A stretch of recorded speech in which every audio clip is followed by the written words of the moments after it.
Bonjour, je suis Robin Durier, membre du conseil pastoral, j'ai 28 ans et j'ai eu la chance de partir au JMJ de Lisbonne l'été dernier. Alors les JMJ, qu'est-ce que c'est? C'est une semaine de joie, de retrouvailles, de folie, de partage, de rencontres avec des jeunes chrétiens que chacun prépare à sa manière. Je suis parti personnellement avec le mouvement Magis. C'est un mouvement ignatien qui s'adresse aux jeunes pros et étudiants qui est la suite du mouvement eucharistique des jeunes. Et partir avec ce mouvement, ça m'a donné l'opportunité de partir avec 3 jours d'avance par rapport à la semaine lisboète.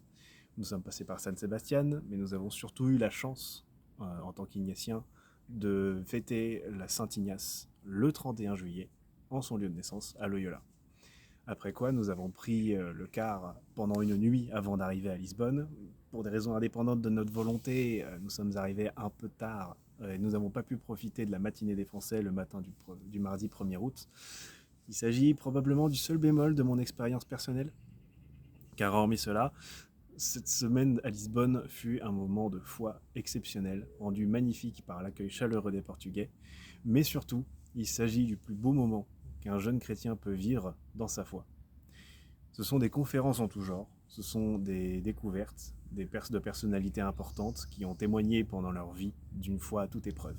J'ai par exemple découvert la tragique mais forte histoire de Marcel Callot dans un très beau spectacle qui avait été donné par le diocèse de Rennes, qui était un des spectacles les plus prisés par les Français et francophones des JMJ.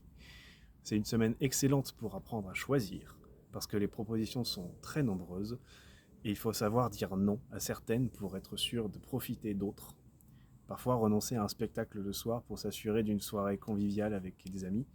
J'avais justement dû faire le choix de rater la catéchèse le matin pour m'assurer d'aller voir le spectacle de Marcel Callot. Mais surtout, les JMJ sont le moment où les jeunes de l'Église se rendent compte qu'ils ne sont pas si seuls, que l'Église est grande, dynamique, à travers la multitude des langues parlées lors des grandes messes, des temps forts comme l'accueil du pape ou le chemin de croix, et à travers les mots aussi du pape s'adressant à tous. Todos, c'était le mot qu'il répétait souvent, sans discrimination ni jugement. Je me souviens avoir aperçu aussi des drapeaux que je ne pensais pas voir, comme celui des Émirats Arabes Unis, quand je me suis rendu à l'accueil du pape. Et à la suite de Marie qui partit en hâte, c'était le thème des JMJ, le pape nous a invités, nous les jeunes, à dire aussi notre oui et nous engager dans cette église qui est celle de tous, todos. C'est en repérant ces drapeaux de pays lointains qu'on se sent soudés et grands. Des gens sont venus de la Barbade, de République dominicaine, d'autres d'Afrique du Sud, de Namibie, et encore d'autres d'Australie, de Nouvelle-Zélande.